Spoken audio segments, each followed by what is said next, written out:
Hi there, guys. My name's Diane Jeffries. I'm married to Sean. We have two girls, Amber and Caitlin. I'm going to be reading my testimony, otherwise I'm going to get horribly lost. Hope you don't mind.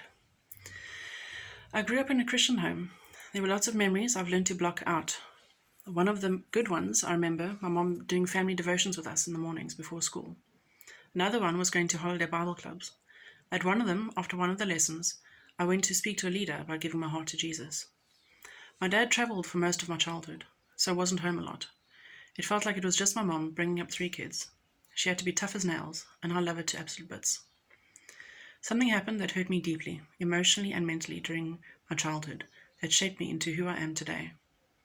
After that stopped as a teenager, I remember every time there was an altar call at a youth event, I would pray the prayer, hoping there would be a drastic change to me, just like other people's testimonies. I felt like there wasn't a drastic enough change to my life, that I didn't have a testimony to tell people. From time to time, the youth group would get involved in an inter-youth Bible quiz. I remember my older brother and I would most often be on the team, and our team would do very well. So the knowledge was there, but it felt like something in my head just wasn't clicking correctly into place. The first church I remember attending was St. John's in Boerdesig, then Emmanuel Church in Durbanville, which planted Durban Vale Community Church, which joined with St. Peter's to make Durbanville Community Church.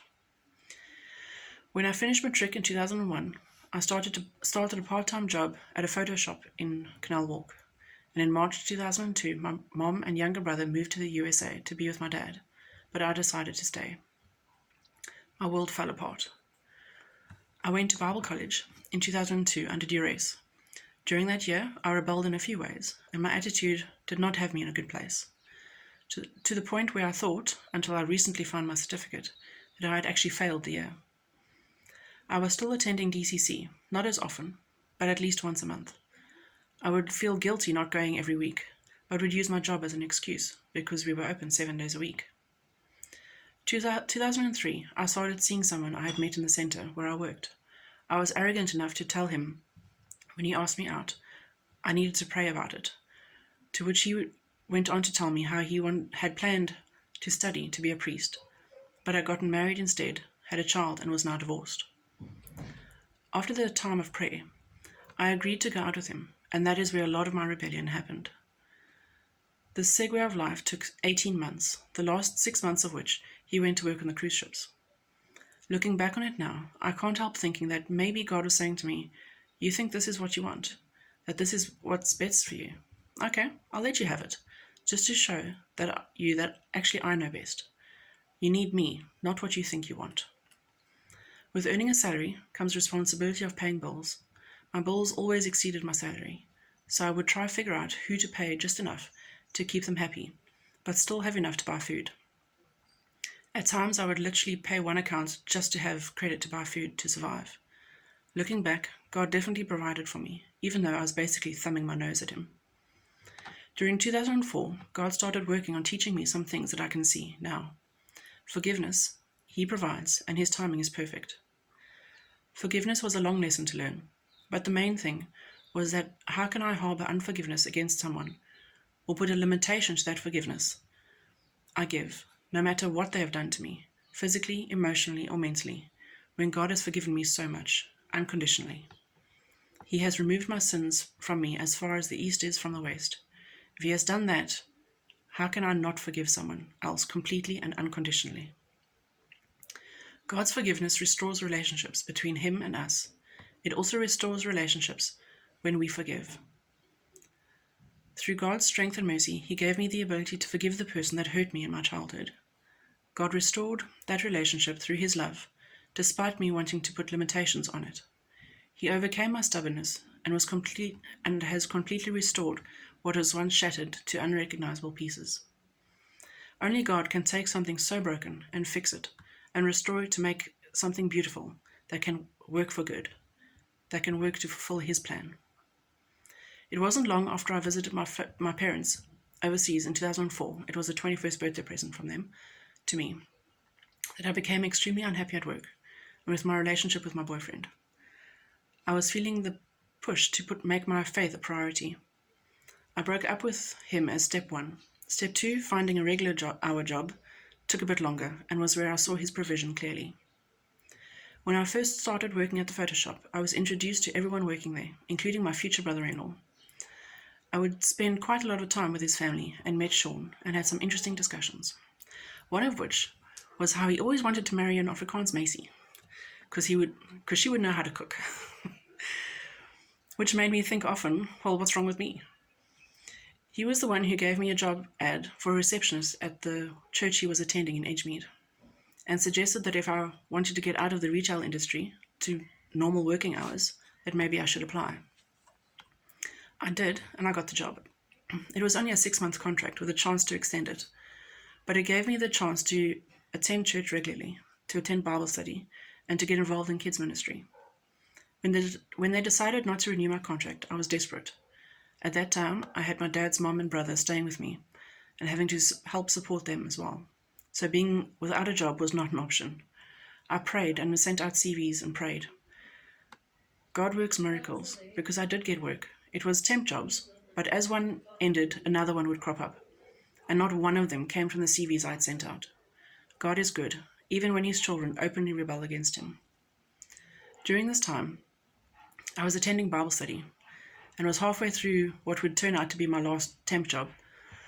I was walking back from lunch and received a phone call from my Bible study host. He knew about my rough breakup with my boyfriend and knew that I was looking for work that would allow me to attend church and be involved. He gave me a permanent job, and it was a huge relief. As you can see, Sean didn't marry an Afrikaans Macy. We got married in August 2007, which means it's 13 years this year. When I came back from maternity leave in February 2010, from having Amber in November 2009, the company was put into liquidation. I would love to say that I had faith that God would provide and that I stood strong for him. I didn't. Even though I had seen him provide job after job, I still panicked. I went to Sean's folks' place, got onto the internet, and literally applied for any job in the salary bracket I thought we needed. I didn't even look to see what jobs I was applying for. Through God's provision, I got a job that same week of the liquidation, and I'm still there today.